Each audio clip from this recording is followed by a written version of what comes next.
It's interesting. This morning, as I did my early morning sort of business reading, you have a 300 and some page, House bill around everything from the big beautiful bill that Trump refers to, and it includes a bunch of Medicaid reform as well as some Medicare activities that could pose a little bit of a bump for outpatient PT. But on the Medicaid side, it does appear that to some extent they are going to go after this loophole a bit. So you never know by writing a blog what that might end up pursuing down the line, or not a blog anymore, a newsletter. But this mechanism has been around in various forms over various different states for many, many years. And it's more a function of a different wine label for the same bottle of wine.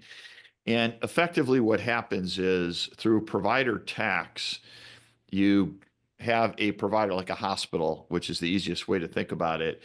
They pay a tax to the state government, and then that state uses that tax to have a federal matching program. And so if I put up $1 as a provider, the state may or may match a portion of it. And then they qualify because they put so much money up to the federal government to get paid, in some cases $1.50, in some cases $1.70. And that goes back to the provider. So it's trading, in some cases $1 for $1.70. And it effectively saves the state from their matching program. And so this mechanism has been in different gyrations over a long period of time. And the federal matching program is fascinating because it's a different percentage depending on what state you're in, depending on the mix of the population and the Medicaid percentage. But Medicaid was primarily designed to be a state-funded program with some federal contribution. In effect, it's become more of a federal contribution, and outside of Medicare, it is one of the biggest expenses out of the federal government. And so the concept is known as intergovernmental transfer funds, or IGT funds. There are extra benefits if it's, for example, an academic hospital that contributes the provider tax to that they actually qualify for outpatient reimbursement on this as well.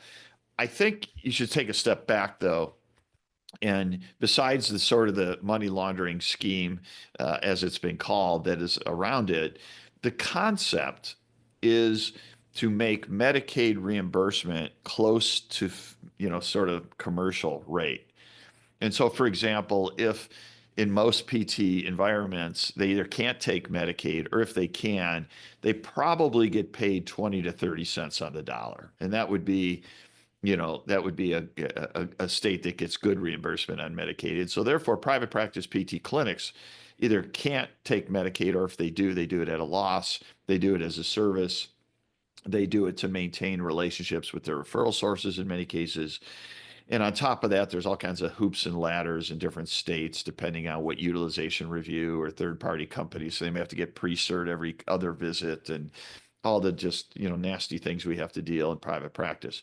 But the idea is, in the IGT world, the funds matching world, is to get that Medicaid rate closer to commercial. So in some metropolitan areas of the country, that matching program can get where Medicaid is actually paid better than some commercial payers. And so nonprofit hospitals that qualify for IGT or that have an academic affiliation get paid on Medicaid, in many cases, higher than the commercial rates that a hospital enjoys, which, as we know, they enjoy rates much higher than private practice. So the concept is to get closer to commercial, but in actuality, it gets, in some cases, higher. I no longer, like in certain parts of our PT world, have any problems with referring Medicaid patients to hospital providers because they get paid so much for it. And in our case, we would do it below cost. So that's kind of the setup, if you will. But it does appear that this latest bill, which will get very political because both the Democrats will, refuse it in part because nobody wants to see Medicaid cut, and the Republicans, many of them, the moderates, will view it as a cut to benefits. So my prediction is nothing will happen, and that the money laundering scheme will continue Okay. indefinitely.